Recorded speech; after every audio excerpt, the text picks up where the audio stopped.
Good morning बच्चे, कैसे हैं आप सब बच्चों। आपको मैंने इससे पहले जो वीडियो भेजा था लास्ट वीक क्लास में, वो था आपका बसंत की पुस्तक दादी माँ पाठ, जो कि आपका 200 चैप्टर है बसंत में। उसके बारे में मैंने आपको उसका एक सारांश और उसके प्रश्न उत्तर आपको भेजे थे, जो आपको अपनी हिंदी कॉपी में करने हैं।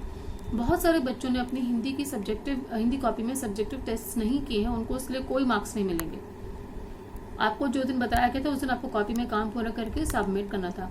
एनीवेज, जिन बच्चों ने कॉपी दी है उनके काम चेक हो चुका है, कॉपीज आप लोग स्कूल से ले सकते हैं, आपको डेट बता दी गई है।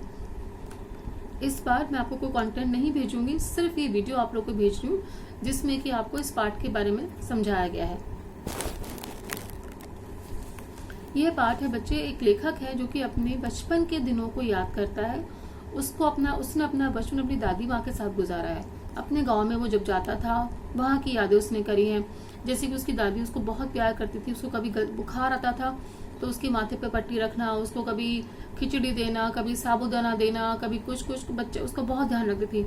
वो अपने बचपन के दिनों को याद कर रहा है, अपनी दादी माँ के साथ बिताए हुए पलों को याद कर रहा है। उसको वही याद आ रहा है कि जब कुआर का मौसम कौन सा होता है बच्चों, जो वर्षा के बाद का होता है। जैसे कि अभी देखिए वर्षा खत्म होने वाली, इसके बाद में जो मौसम है वो कुआर का मौसम कहलाता है, जिसमें कि नदियों के अलावा जो छोटे तालाब होते हैं उन सब में पानी भर जाता है। उनमें अलग तरह की जो अपनी घास फूस उग जाती है, उनकी अपनी एक अलग खुशबू होती है। तो बच्चे बड़े बूढ़े जो भी होते हैं, मतलब ज्यादातर बच्चे जो होते हैं उस पानी में खेलते हैं, नहाते हैं। आजकल तो सब चीजें बच्चों कम हो गई, लेकिन पहले जमाने में जब पहले के समय में हर जगह से स्विमिंग पूल ये सब नहीं होते थे, तो गाँव के या शहरों के जो बच्चे जो होते थे वो इसी तरह से अपनी जिंदगी में कोशिश करते थे अपने मनोरंजन करने के लिए। तो ये जो लेखक है यही बता रहा है कि जब वो छोटा था और कुआर का मौसम आता था, वो अपनी दादी के पास जब गांव में जाता था, वहां जाकर झाग भरे पानी, मतलब जो पानी इकट्ठा हो जाता है नदी नालों में से बहकर, या फिर छोटे छोटे तालाबों में जो पानी इकट्ठा हो जाता है उसमें जो घास फूस उग जाती है, उसकी गंदे से महकते हुए पानी में, झाग वाले पानी में वह नहाता था। उसको वह बचपन याद आता है। साथ ही साथ में जो कीचड़ वगैरह होती थी उस कीचड़ में भी वो खेलते थे। और उसके अलावा आम हो गया, जामुन हो गया, गुड़ की पट्टी हो गई, कुछ भी उसको सब चीजें उसको बहुत सारी चीजें उसको मिलती थी, लेकिन मैं उन सबको मिस नहीं करता, उन सब की कमी महसूस नहीं होती अभी भी, क्योंकि अभी भी उसको सब मिल जाता है। बड़ होने के बाद में भी उसको आम भी मिल जाएगा, जामुन भी मिल जाएगा, उसको गुड़ की पट्टी भी खाने को मिल जाएगी जो सर्दी के मौसम में खाते हैं। उसको सिर्फ क्या नहीं मिल पाता, वो क्या चीज मिस करता है, वो अपने क्या कमी महसूस करता है, वो है उस पानी में नहाना। क्योंकि जब बड़े हो जाते हैं तो शायद बच्चे उस चीज को करने में थोड़ा शर्माते हैं, उनको थोड़ी हिचक होती है, लेकिन जब छोटे होते हैं तो उन्हें कोई हिचक नहीं होती। वो हर तरह से अपनी जिंदगी को भरपूर तरह से उसका मनोरंजन लेते हैं। तो वह ये बता रहा है कि उसकी दादी उसको बहुत ध्यान रखती थी, उसको बुखार आने पे उसको दवाई देना, हल्का सा बुखार में भी उसका पूरा ध्यान रखती थी। उसके अलावा उसको अपने बचपन में यह याद आता है कि उसके दादी को कोई बीमारी कुछ बता दे तो हजारों दुकान दवाइयां वो अपने उंगली पे बताती थी। आप पेट खराब हो तो आप ये खा लो, बुखार हो तो ये खा लो। तो उसकी दादी तरह से एक वैद्य जैसी थी, जो कि सबको दवाइयां या घरेलू नुस्खे बताया करती थी। इस प्रकार वह अपनी दादी को याद करता है।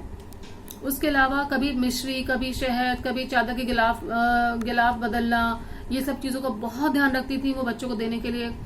उसके अलावा जो उसके घर में कभी उसने एक उसको बात याद है कि उसके घर में उसके एक भैया थे, कृष्ण भाई, उनकी शादी थी। उनकी शादी में दिन भर वह काम में लगी रहती थी, कभी कुछ पूरा काम का उन्होंने अपने सर पे लिया हुआ था। और उसके बाद में अपने पड़ोस में बुलाना, सबको करना, हर तरह का ध्यान, मतलब एक वैद्य होने के साथ साथ एक वो कुशल गृहिणी भी थी, घर में अच्छा खाना बनाने की तैयारी करवाना, बीमारी का ध्यान देना, सबकी हर तरह की चीजों का वो ध्यान रखती थी। उसके अलावा जो उनकी खेती बाड़ी थी, कौन सी फसल कब कटेगी, कौन सा बीज कब रोपना है, कब कौन सी फसल को पानी देना है, इन सब चीजों का भी वह पूरी तरह से ध्यान रखती थी। यानी कि वो गृहिणी होने के साथ साथ एक गृहिणी, एक वैद्य होने के साथ साथ एक कुशल किसान की तरह से भी थी। उनको हर तरह की उनको ज्ञान था, यानी कि हर तरह की उनको नॉलेज थी उनको। एक बार उसके घर में उसने देखा कि उसकी एक रामी कोई थी, उसकी चाची उस घर में रोते रोते हैं। उन्होंने बोला कि मेरी बेटी की शादी, मुझे थोड़ा सा पैसा चाहिए। तो उसकी दादी ने बोला पहले तुम पुराने पैसे दो, मैं तुम्हारे को और पैसे, मतलब वो गांव के लोगों को पैसे से भी मदद करती थी। तो उन्होंने कहा जब तक तुम मुझे पुराने पैसे नहीं लौटाओगी मैं तुम्हें नए पैसे नहीं दूंगी। और उन्होंने उसको डांट के अपने घर से भगा दिया। कुछ दिन बाद ये बात लेखक ने देखी, वो कुछ दिन बाद उसको भूल गया। कुछ समय बाद में फिर से उसकी वो रामी थी, जो उसकी काकी थी, फिर से उसे घर में आई और दादी से हाथ जोड़ के कहने लगी कि आपका बहुत बहुत धन्यवाद कि आपने मेरी मदद की, मेरी घर में अच्छे ढंग से उस बच्चे की शादी हो गई है। और उसने बाद में उसको पता चला तो उसने ये बोला कि दादी ने पुराने पैसे तो माफ कर ही दिए उसके, मतलब गुस्सा उनको आया था दादी को, लेकिन अपना गुस्सा वो क्षण भर का गुस्सा था, थोड़ी देर का गुस्सा था। उनको गुस्सा तो आया, लेकिन बाद में जो पुराने पैसे जो उसने कर्ज लिया था उसकी दादी ने, काकी ने, रामी काकी ने, वो तो माफ करा। साथ ही साथ शादी के लिए और पैसे वो उनको देकर आई, जिसको उन्होंने वापस लेने के लिए नहीं बोला। मतलब वो दिल से बहुत दयावान थी, लोगों की मदद करना चाहती थी, हर तरीके से वो दूसरों की मदद करती थी। दवा हो, चाहे उनको पैसों की जरूरत हो, हर तरीके से वो उनकी मदद करने की कोशिश करती थी।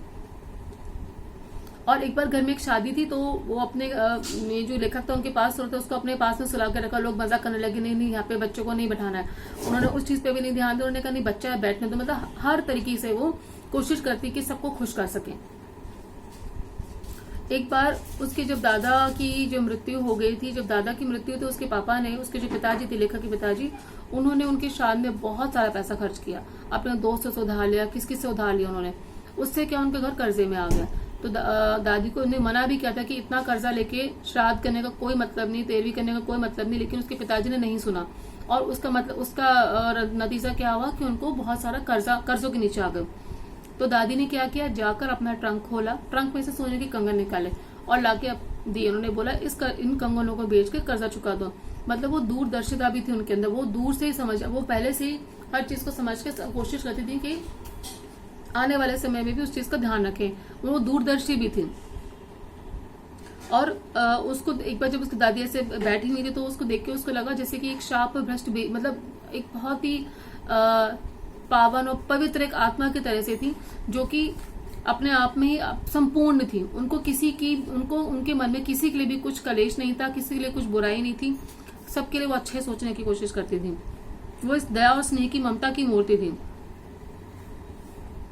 इसके अलावा जब उसके बाद में अंततः ये बताया है कि जब ये लेखक बड़ा हो गया, शहर में काम करने लगा, तो जो अपने शहर में जब वो काम करता तो उसको एक पत्र मिला। उस पत्र में उसकी दादी के निधन की खबर थी।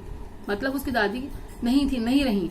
यह पत्र पढ़कर उसको बहुत आंखों के सामने सारी चीजें घूम गई। कैसे वो बचपन में गाँव जाता था, दादी कैसे उसको बुखार में उसको ध्यान रखती थी, कैसे वो पड़ोस के जो काकी थी उनकी मदद करती थी, दवाइयों का नाम कैसे बताती थी, कैसे फसल कटना, फसल बोना, फसल में पानी देना, वो सारी बातें। जब उनके दादाजी की मृत्यु के बाद में जो घर में पैसा खर्च हुआ, उसका कर्जा उतारने के लिए अपने कंगन दे देना, हर तरह की जो उसकी कहानियां थी उसके दिमाग में, उसकी आंखों के सामने घूम गई। उसको देख के लगा कि दादी के पास उसको उस समय होना चाहिए था, जबकि वो अंतिम समय पे थी, उनको उसके पास होना चाहिए था। और उसके दिमाग में सारी बचपन की बातें घूम गई। फिर वो अपने हाथ में पत्र लेके चुपचाप आकाश की तरफ देखता रहा और उसके मन में ये उठता रहा कि क्या सच में उसकी दादी नहीं रही? क्या वह एक ऐसी स्त्री जो कि अपने आप एक संपूर्ण थी, क्या वह सच्ची में इस दुनिया में नहीं है? यह सोचकर उसकी आंखों में आंसू आ गया और उसने अपने बचपन की सारी बातों को याद करके अपने मन में अपनी दादी को नमन किया। तो ये आपका पाठ का सारांश है बच्चों। और इसका जो सारांश है इसके वो मैंने आपको कंटेंट में भेजा हुआ है, आप उसको पढ़ सकते हैं एक बार। इसके अलावा आपके पास आपकी अपनी पुस्तकें होंगी, उसमें से आप पाठ को पढ़ सकते हैं। इसके शब्दार्थ हैं, आप शब्दार्थ एक बार अपनी कॉपी में करेंगे। आपको कॉपीज कुछ दिन में कॉपीज आपको डेट बताई गई, आप आके स्कूल से ले जा सकते हैं, कॉपीज आपकी चेक दें। वो कॉपी में आप लोग शब्दार्थ और प्रश्न उत्तर जो मैंने आपको भेजे वो करेंगे, ठीक है। ये आपका इस बार का चैप्टर है। नेक्स्ट जो आपका चैप्टर होगा, नेक्स्ट में आपको जो वीडियो होगा उसमें वीडियो और कंटेंट दोनों चीजें होंगी। इस बार के लिए खाली आपको कि मैंने वीडियो भेजा उसको पढ़िए, ढंग से सुनिए, और अगर आपको कुछ समझ में नहीं आता है तो आप लोग आज शाम को जो मैं व्हाट्सएप विंडो खोलूंगी उसमें आप अपने क्वेश्चंस पुट अप कर सकते हैं। Okay children, all the best.